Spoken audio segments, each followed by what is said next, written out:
This video is going to show how to use the digital experience book in Google Slides. This presentation is meant to help elicit meaningful speech and language about real-life activities that the child participates in. So parents, teachers, or caregivers can easily add pictures to this presentation, which can then be utilized at home, school, or in a therapy setting to help facilitate speech and language. So when you are using this resource, you're going to want to make copies of it, one for each student. So to do that, you will go to File, and then Make a Copy, Entire Presentation, and then you'll be able to name that presentation with the child's name, and have that presentation only for that child. And then you will want to also add the child's name here, on the front cover. And then you'll share the file with the parents or teachers or any other caregivers using the share button here, and entering their email address. So you'll enter the email address here, and then you can make sure that they are chosen to be an editor. That way they can swap out the pictures in the presentation. And that's how the parent or whoever else is on the child's team can access this digital book. So as you can see down the side here, there's a bunch of different slides. You may use some of them, you may only use a couple of them, but the parent or caregiver or whoever will be able to make edits to each slide that they choose to. So they can type a title in here, like first day of school, for example. They might type a few things like the teacher's name or the name of the school, or anything like that can be typed in this text box.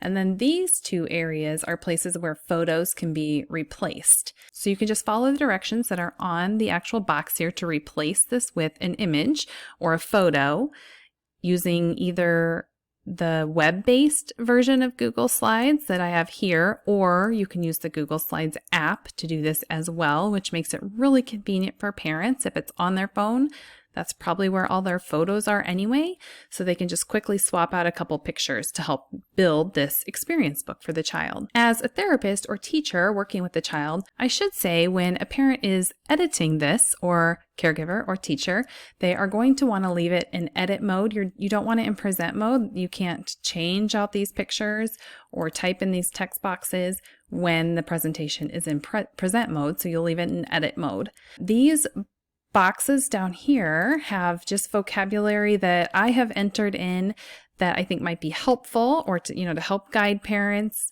on some concepts and vocabulary, but it can all be changed either by the therapist, teacher, or the parent to something that's applicable to the situation if they want to. And then beginning from the beginning, this obviously has directions on it and a link to this video, but then slide 3 is the menu slide. So you can choose a theme that I've already created. So there's everyday activities here in the purple, there's fall, winter, spring and summer, and then sports and recreation, holidays and events, travel, and then open-ended. So it may be that you just use a bunch of open-ended ones. I've just kind of helped set up some the more frequent activities that you might be doing with a child, but they're still open-ended enough that you can modify it for whatever you're actually doing. So if you want to talk about leaves, it could be that you are, leaves are falling, or you're raking leaves, you're jumping in leaves. And I just put some general vocabulary that might be applicable, but again, that can all be changed. So a parent may have entered in a title and talked about what they did, added a couple pictures. Teacher, therapist, parent may have chosen some vocabulary, and then this is a great way for the therapist to have a real open communication with the parents about what's going on at home, what are they working on, and it gives the child a chance to talk about real experiences, real life activities that they are participating in. You can easily delete any of these slides if you want to, so you can just right-click and click delete. And that one will be gone. If it's not applicable, it's something they won't be doing, that's fine, you can delete it. Or you can duplicate slides. So maybe you want to do another slide about the snow. Maybe multiple weeks in a row you're talking about the snow. So in that case, you would right click and then click duplicate. You'd have another another slide for that theme or that activity.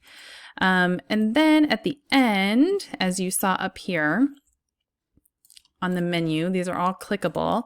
So the last slide is open-ended. And actually there are 1, 2, 3, 4, 5, 6 open-ended slides. So there's no pictures. It's just completely open-ended. So you can make as many copies of these as you want to. If none of the activities that this child is doing match with any of the themes that are kind of preloaded above, that's fine. You can just use open-ended slides. So the way that I would use this is on a weekly basis, but it could be monthly, could be even daily. As a way to practice that natural speech and language. You can use past tense verbs, target vocabulary. It's kind of like a digital scrapbook or memory book. You can keep adding to it as the year goes on, and reviewing, even talking about activities from days or weeks or months prior to help reinforce some language and vocabulary from a previous session or previous weeks. So that is how to use this activity with a student on your caseload. And again, just remember to make a copy for each student so they're not sharing among each other. They'll each have their own that will be specific to their activities and their events. So I hope that makes sense, and I hope you have fun.